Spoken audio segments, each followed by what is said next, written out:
Timo daadashadu waa marka timaha qofka ay si aan caadi ahayn u daataan ama ay yaraadaan.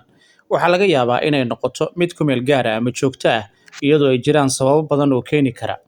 Sababaha ugu weyn ee timo daadashada keenaya waxaa ka mid ah isbeddellada hormoonnada sida uurka, dhalmada, menopause-ka, ama marka haweeneydu ay gaadho xilliga dhalmada ay ka go'do, ama caabuqa thyroid-ka ku dhaco. Cadaadiska sida stresska, dhaawac jireed ama maskaxeed oo keeni kara timo daadasho. Cudurrada maqaarka madaxa ku dhaco sida fungal infection, tusaale, agoolka iyo cudurrada kale. Waxaa ka mid ah waxyaabaha kale ee keeni kara nafaqo xumo, jirka oo helin nafaqooyin muhiim ah sida nafaqooyinka jirka ka maqan macdanada sida ironka, zinc, biotin, protein, vitamin D iyo minerals ama macdanada inta badan jirka uu u baahan yahay. Dawooyinka qaar ayaa sababi kara timo daadashada sida dawada kansarka, dawooyinka dhiigkarka ama depression-ka.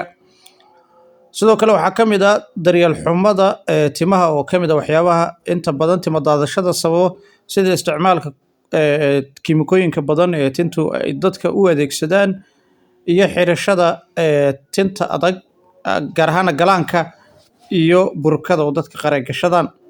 Waxaa sababi kara genetics ama dhaxal ahaan in qoysku uu isdhexal siiyo ama uu fir ama farac u leeyahay timo daadashada ama bidaarta ama waxyaabaha kale.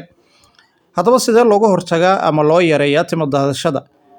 Si aad u yareyso timo daadashada, waxaad sameysaa cunto nafaqo leh, khudaar, kalluunka, saliidda omega 3, lowska iyo wixii la mid ah.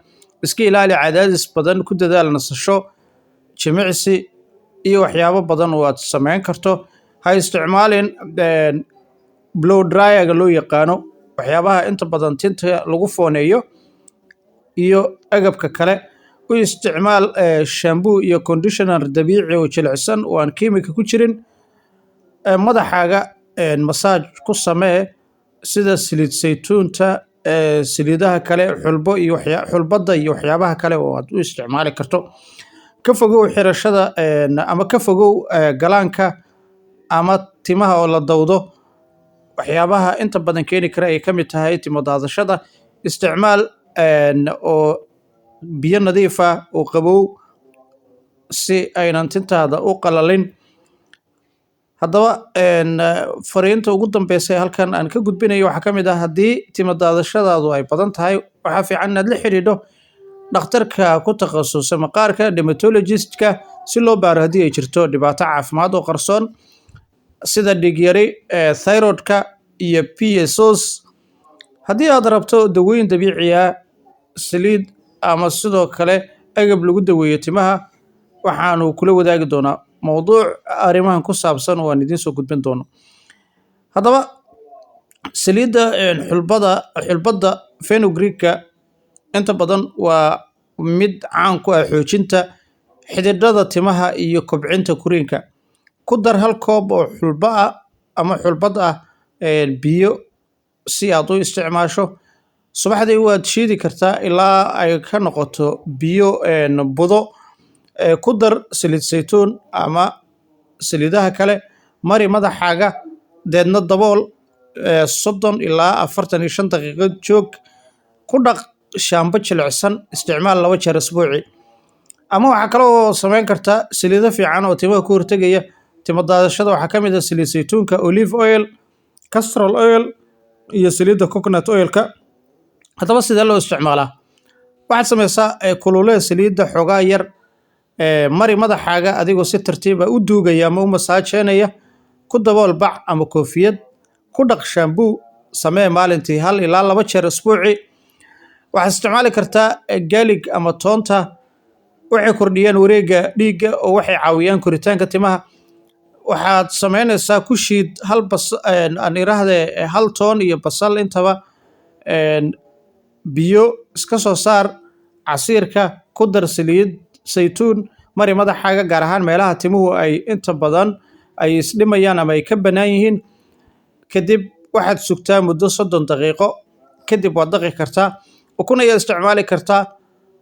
Waxay siisaa timaha borotiin iyo qoyaan. 1 xabo ukun ah, malab 1 qaando iyo 1 qaando saliid saytuun. Wada qas oo mari timahaaga 30 daqiiqo ka bacdi waad dhaqi kartaa. haddaba ka fogow shaambo adag oo leh sulfate ama alcohol ama agabka kale ee inta badan maadooyinka dhibaatada u keena timaha ay ku jiraan.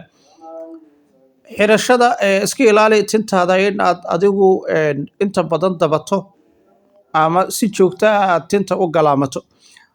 haddaba cab biyo badan, cuno cuntooyin ay isku dheelitiran yihiin oo ay ka buuxaan.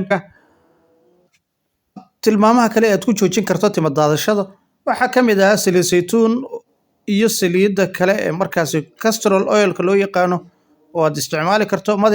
Madaxaaga mari si tartiib ah, u masaajee 10 ilaa 15 daqiiqo ku dabool bac ama koofiyad, hal saac kadib waad dhaqi kartaa. Maalinta xigta waxaad samaynaysaa oo qurxinta timaha ka mid ah, mari timahaaga conditioner dabiici ah, ukun iyo sidoo kale malab. Muddo 20 daqiiqo kadib biyo qabow oo diiran ayaad markaasi ku dhaqi kartaa. Cab biyo badan, cun cunooyin isu dheelitiran, ukunta, kalluunka iyo lowska. Iska ilaali in aad adigu isticmaasho cunooyin kiimika leh. Xulbadda waxaad samaynaysaa biyo ayaa la dhigaysaa habeenkii ama subaxii waad shiidi kartaa. Mari timahaaga muddo 30 daqiiqo ilaa 45 daqiiqo kadib waad dhaqaysaa si aad u aragto natiijada. Ku shanlee tintaada shanlo ballaaran adigoo si tartiib ah u jilcinaya. Ka fogow wax kasta oo jeexaya timahaaga ama gurayo. Waxaad shiidi kartaa toon, biyaha ayaad iska sayraysaa, waxaad ku daraysaa saliid, mari madaxaaga muddo 3 daqiiqo kadib waad dhaqi kartaa. Maalinta xigta waxaad samaynaysaa isbeddelka timahaaga ayaad eegaysaa. Haddii timahaagu ay jilicsan yihiin, waxaad raacaysaa jadwalkan dambe. U seexo timahaagoo xidhan ama si jilicsan oo aan dabacsan oo aan adkeen ayaad u xidhan kartaa. Waxaad isticmaali kartaa buste ama gogol wanaagsan, waxayna yareynayaan gurgurka iyo jabitaanka timaha. Inta badan si joogto ah aad u dhaqin timahaaga, taasi dhibaato ayay keenaysaa. Fadlan subscribe inoo saar channelkan. Muuqaalkiisa xiga ayaanu dib ugu kulmi doonaa iyo warbixin kale oo aad uga xiiso badan warbixinta iminkaan soo gudbinay. Like garee muuqaalkan, qaybta commentiga wixii fariin talo iyo tusaale ah inoogu reeb.